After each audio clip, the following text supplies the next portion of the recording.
Morning students, जो chapter अपन पढ़ रहे हैं, जैसा मैंने आपको पहले कहा था, इस चैप्टर के नोट्स मैंने आपके साइड पर डाल दिए हैं। आपके पास आ भी होंगे, आप देख भी होंगे।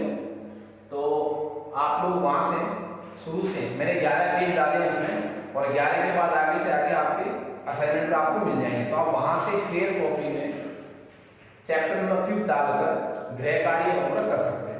ठीक है, उसी में से पढ़ा रहे हैं, वही आपको लिखने हैं। इसके लिए हम दोबारा से जब चैप्टर पढ़ेंगे तो उन्हीं इसको रिवाइज करेंगे, नोट्स आपके वही रहेंगे। ठीक है, तो आप उसको आराम से कॉपी कीजिए। हम जो सब चैप्टर पढ़ रहे थे, कल हमने वर्गीकरण पूरा कर लिया था। हमारा जो नेक्स्ट टॉपिक है वो है कोलॉइड का निर्माण।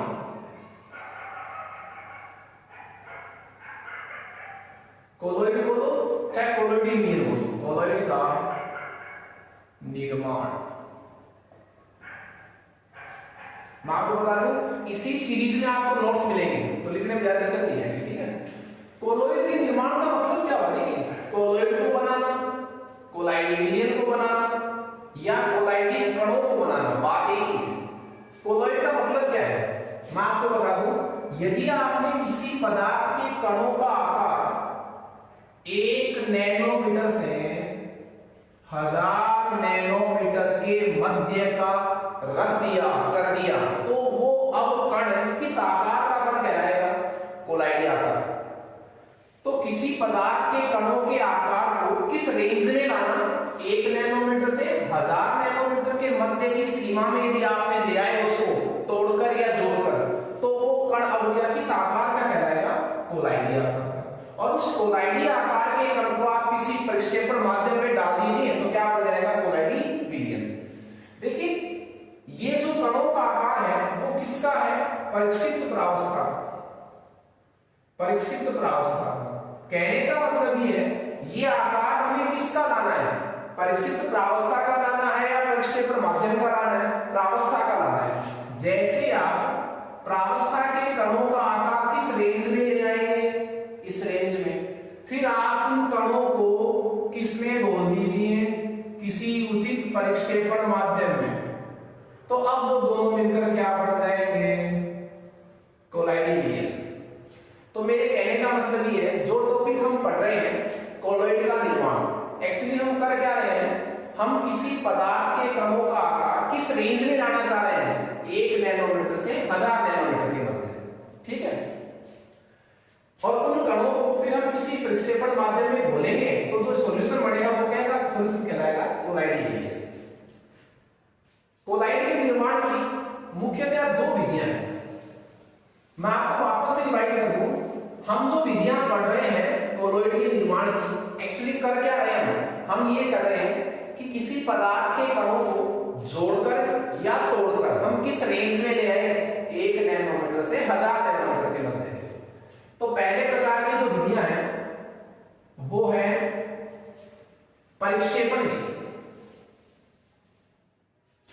परिक्षेपण विधि, परिक्षेपण विधि। एक तो होती है परिक्षेपण विधि कैपिटल ए, और दूसरी हमारे पास है संगणन विधि। दोनों में मूलभूत अंतर क्या है?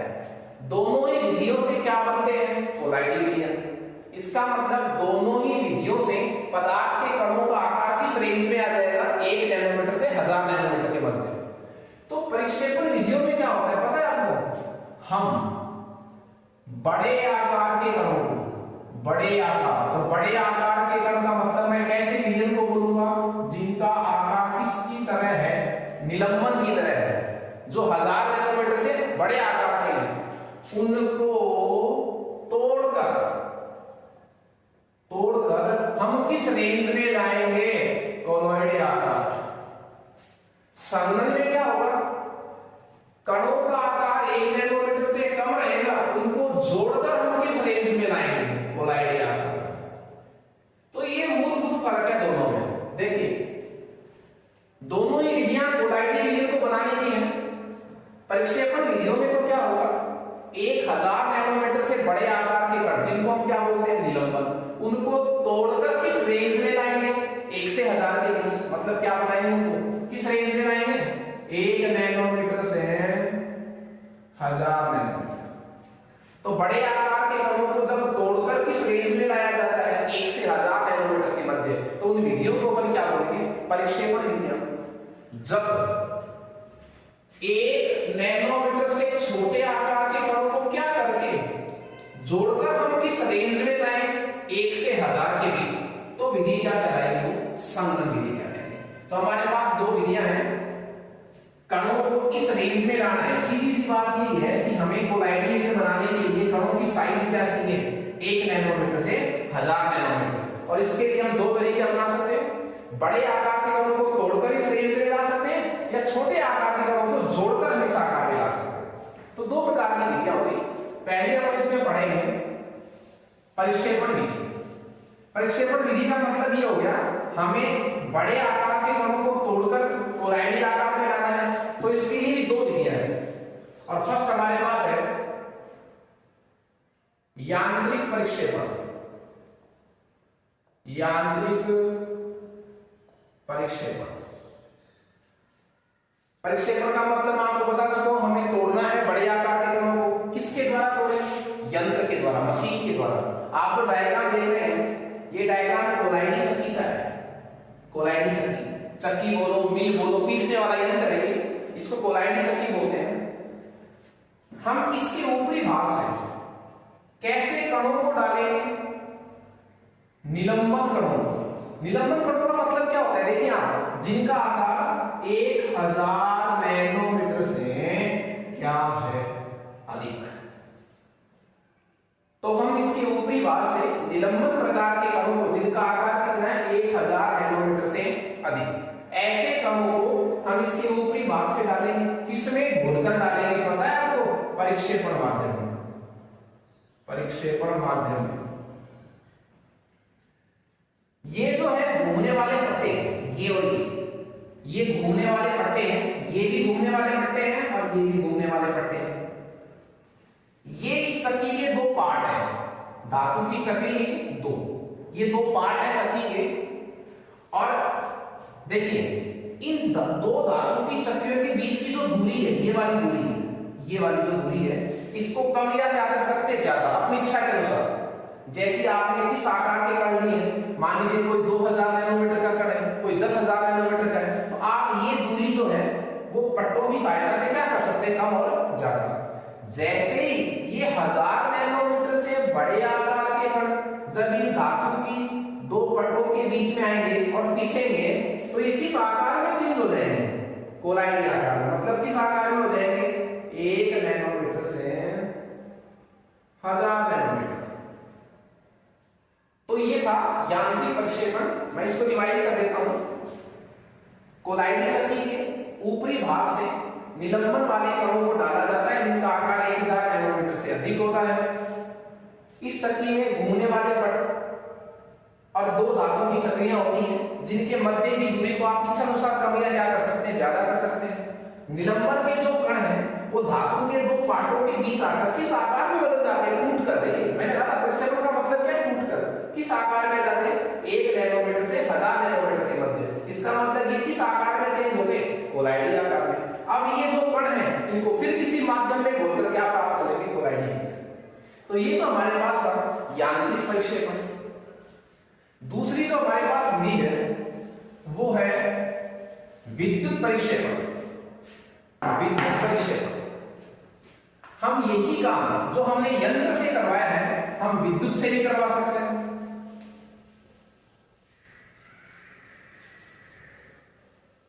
देखिए जो कार्य हमने किससे करवाया है, कोलाइडल चक्की से। क्या काम था, 1000 नैनोमीटर से बड़े आकार के कण थे, उनको तोड़कर किस आकार में लाए, 1 से 1000 के बीच। यही काम हम विद्युत से करवाए, तो दूसरी विधि का नाम हो जाएगा, परिक्षेपण में ही दूसरी विधि है ये, और इसका नाम हो जाएगा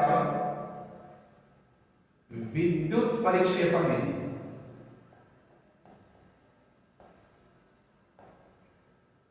विद्युत परिक्षेपण विधि, इसी का एक नाम और भी है, और वो है ब्रेडिंग आर्क विधि। ब्रेडिंग आर्क विधि बहुत बार आएगा, बहुत बार पूछा हुआ है। ब्रेडिंग आर्क विधि इसमें क्या होता है, आपको जिस धातु का कोलाइडिंग रिंग बनाना है, मैं आपको बता दूं कोलाइडिंग रिंग बनाने का मतलब क्या होगा।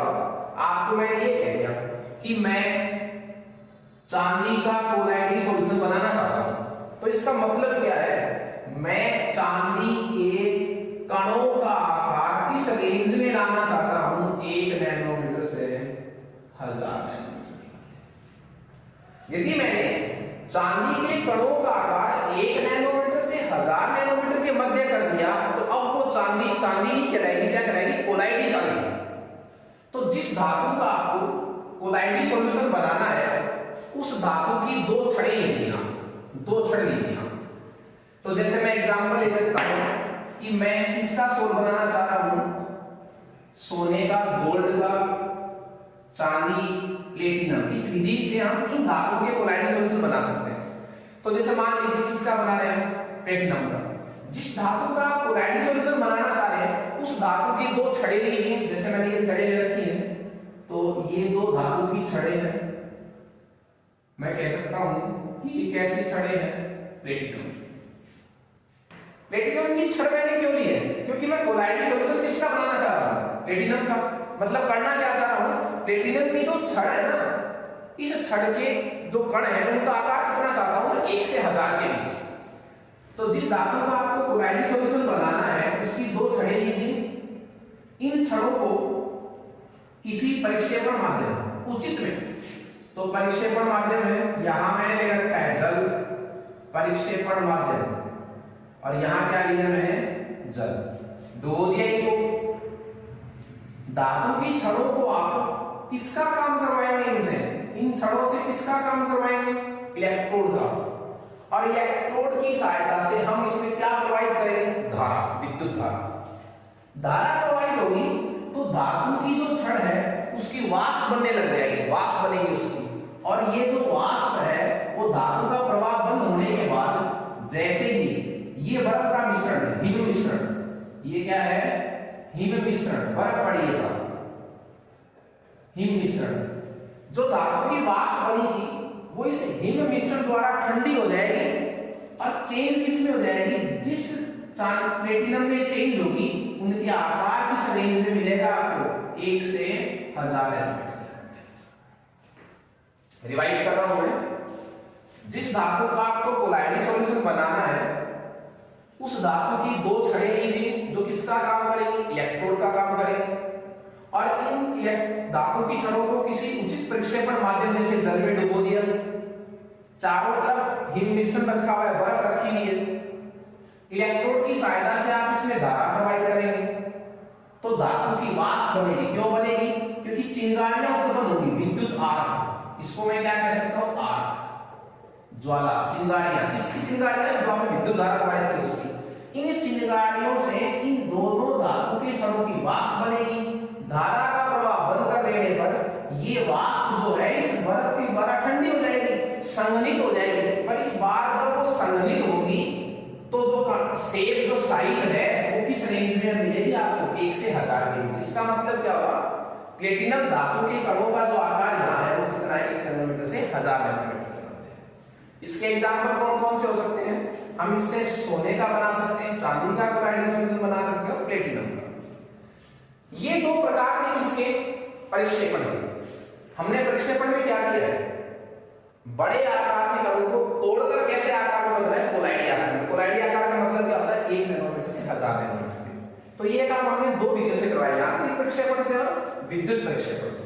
सेकंड अपन चलेंगे, वो चलेंगे संघनन विधियों की तरफ। और मैं संघनन विधियों को आपको पहले ही डिस्कस कर चुका हूं कि संघनन विधियों का मतलब है, हम इन विधियों में करेंगे क्या, जिनका आकार 1 नैनोमीटर से भी क्या है, कम, जिनका आकार 1 नैनोमीटर से भी कम है, ऐसे कणों को जोड़कर हम किस आकार में लाएंगे, 1 से 1000 के बीच। हमारा जो मोटिव है वो क्या है, हमें पदार्थ के कणों का आकार जो है वो 1 नैनोमीटर से 1000 नैनोमीटर के बीच लाना है। वो चाहे तोड़कर लाओ चाहे जोड़कर लाओ। तो परिक्षेपण में तो हमने बड़े कणों को तोड़कर किस रेंज में ले आए थे, 1 नैनोमीटर से 1000 नैनोमीटर के बीच। और संघनन विधियों में हम छोटे आकार का मतलब क्या हुआ, 1 नैनोमीटर से भी जो छोटे हैं उनको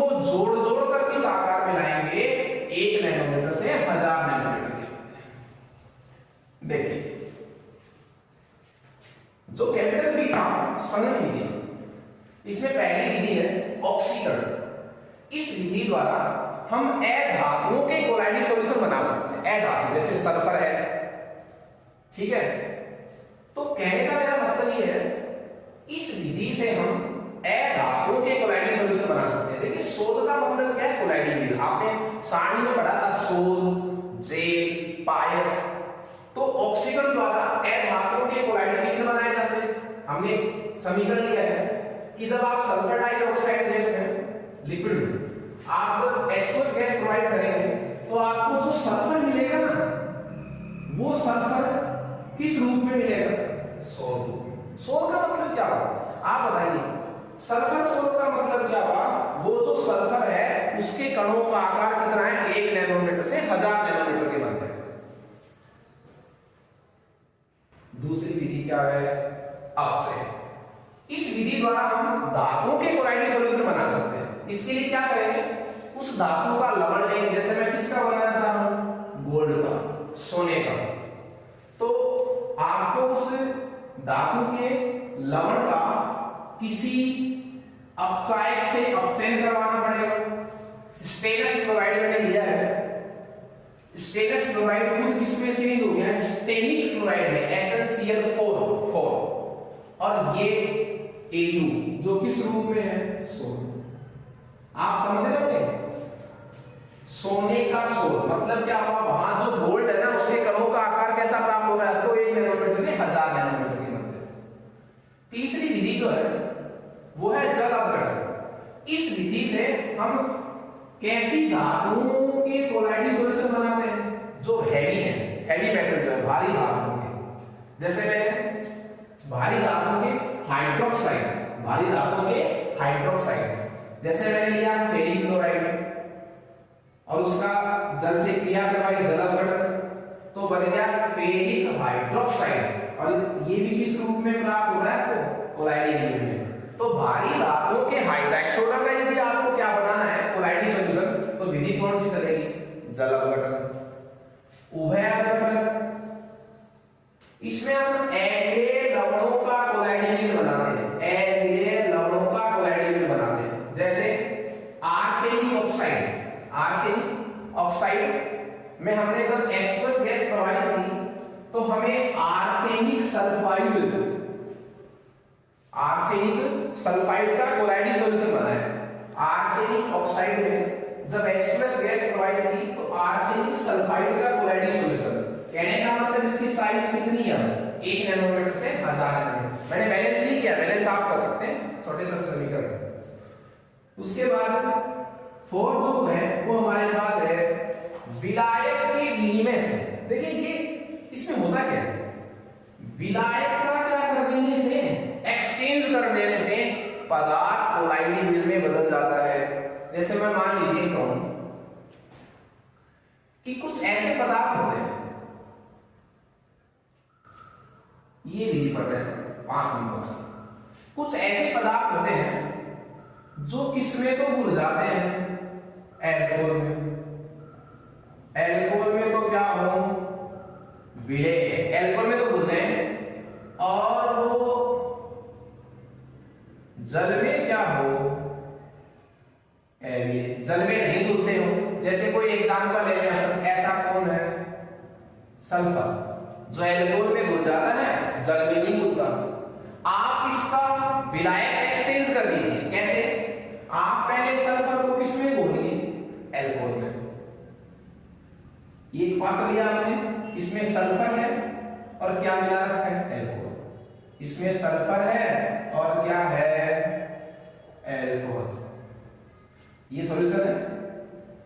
अब इसमें आप जब थोड़ी मात्रा किसकी मिलाएंगे, जल की। जैसे आपने इसमें जल मिलाया, इसमें जो सल्फर पड़ा था ना वो कैसी साइज में आ जाएगा, 1 नैनोमीटर से 1000 नैनोमीटर। मतलब ये किस कैसे सल्फर में चेंज हो गया, कोलाइडिक सल्फर में।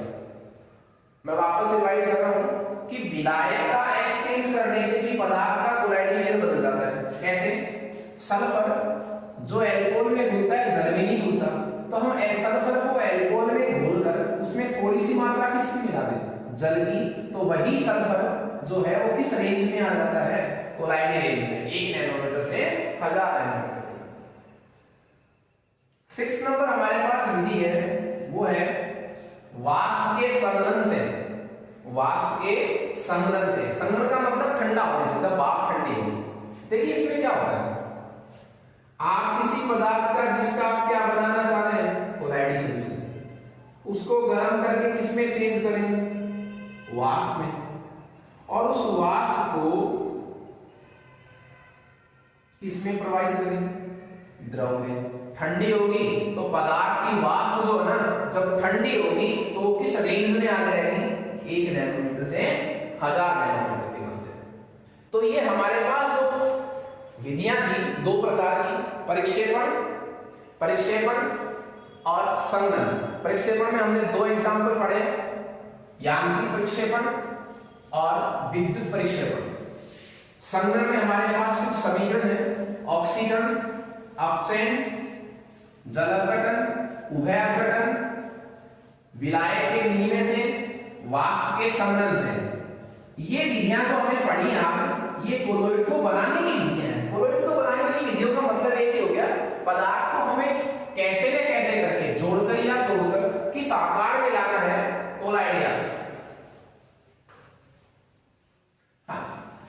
कोलोइड को बनाने के बाद आपने इन विधियों से कोलाइड बना भी लिया। अब कोलाइड बनाने के बाद हमें इन कोलाइड को शुद्ध करना है, इनके शुद्धिकरण की विधि पढ़नी है। और शुद्धिकरण की जो विधियां हैं वो हमारे सिलेबस में 3 विधियां दे रखी हैं। अपोहन, जिनको मैं डायलिसिस बोलूंगा, उसी अपोहन की क्रिया से एक और विधि निकली है, वो है विद्युत अपोहन। और एक हमारे पास है अति सूक्ष्म निस्यंदन। अति सूक्ष्म निस्यंदन। तीनों विधियों को अपन डिटेल से पढ़ेंगे इसी क्लास में। तो हमारा नेक्स्ट टॉपिक जो होगा वो होगा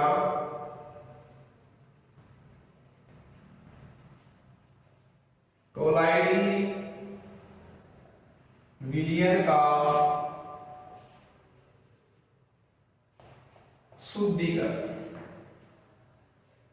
कोलाइडी विलयन का शुद्धिकरण।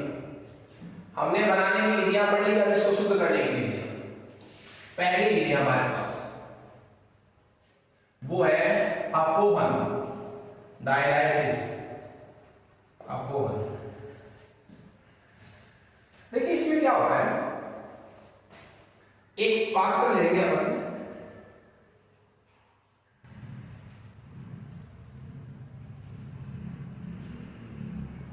यहां से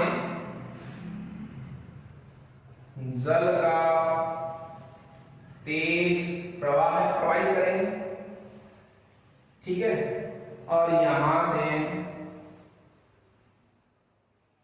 अशुद्धियां बाहर हो जाएंगी। इसमें क्या करते हैं, एक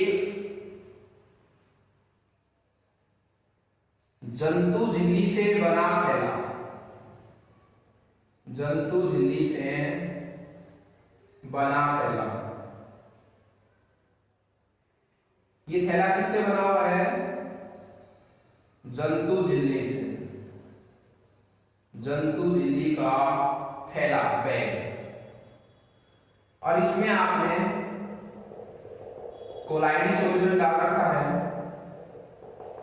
जिसमें माध्यम भी पड़ा हुआ है, ये है अशुद्ध कोलाइडी, ठीक है। देखिए अपोहन की जो विधि है वो इस सिद्धांत पर आधारित है कि कोलाइडी आकार के जो कण होते हैं वो कभी भी जंतु झिल्ली को पार नहीं कर पाते, जबकि कोलाइडी में जो अशुद्धियां होती हैं वो जंतु झिल्ली को पार कर जाती है। ये खास बात होती है कोलाइडी विधि की। वापस रिवाइज कर रहा हूं, यह विधि किस सिद्धांत पर आधारित है कि जो कोलाइडी आकार के कण होते हैं वो जंतु झिल्ली को पार नहीं कर पाते, जबकि कोलाइडी में पड़ी हुई अशुद्धियां जंतु झिल्ली को पार कर जाती है। इस गुण का फायदा उठाकर हमने क्या किया, जंतु झिल्ली से बने एक थैले में कैसा कोलाइडी सॉल्यूशन रख दिया, अशुद्ध वाला इसमें रख दिया, और क्या किया, इस साइड से जल का तेज प्रवाह है, जल का तेज प्रवाह है, जल का तेज प्रवाह हमने प्रवाहित किया, जल इसमें एंटर करेगा, तेज प्रवाह से अशुद्धियां जंतु झिल्ली को क्या कर जाएंगी, पार कर जाएंगी और इधर के रास्ते कहां निकल जाएंगे, बाहर। तो यहां जो बच जाएंगे कोलाइडी कण वो ओनली कैसे बचेंगे, शुद्ध। इसमें सिर्फ कोलाइडी कण रह गया, अशुद्धियां कहां चलेंगी, जंतु झिल्ली को पार करके बाहर। ये क्रिया बहुत मंद गति से संपन्न होती है। इसकी सबसे बड़ी कमी क्या है, मंद गति से क्यों, यहां से जल का तेज प्रवाह जाता है, सारी अशुद्धियां जो है जंतु झिल्ली को पार नहीं कर पाती, जरूरी नहीं पार कर जाए। ये जो उपकरण है जो हमने अपोहन में काम में लिया है, इसका भी नाम होता है अपोहक। अपोहन में जो उपकरण प्रयुक्त होता है उसका नाम क्या है, अपोहक। मैं इसको रिवाइज कर देता हूं। अपोहन की विधि इस सिद्धांत पर आधारित है कि कोलाइडी में पड़ी विद्युत अपघट्य प्रकार की अशुद्धियां जंतु झिल्ली को पार कर जाती है, कोलाइडी पार नहीं होते, इसलिए जंतु झिल्ली से बने हुए थैले में हमने अशुद्ध कोलाइडी को भर दिया, इस साइड से जल का तेज प्रवाह किया, जल के तेज प्रवाह के कारण अशुद्धियां जो है झिल्ली को पार करके उधर से बाहर निकल गई।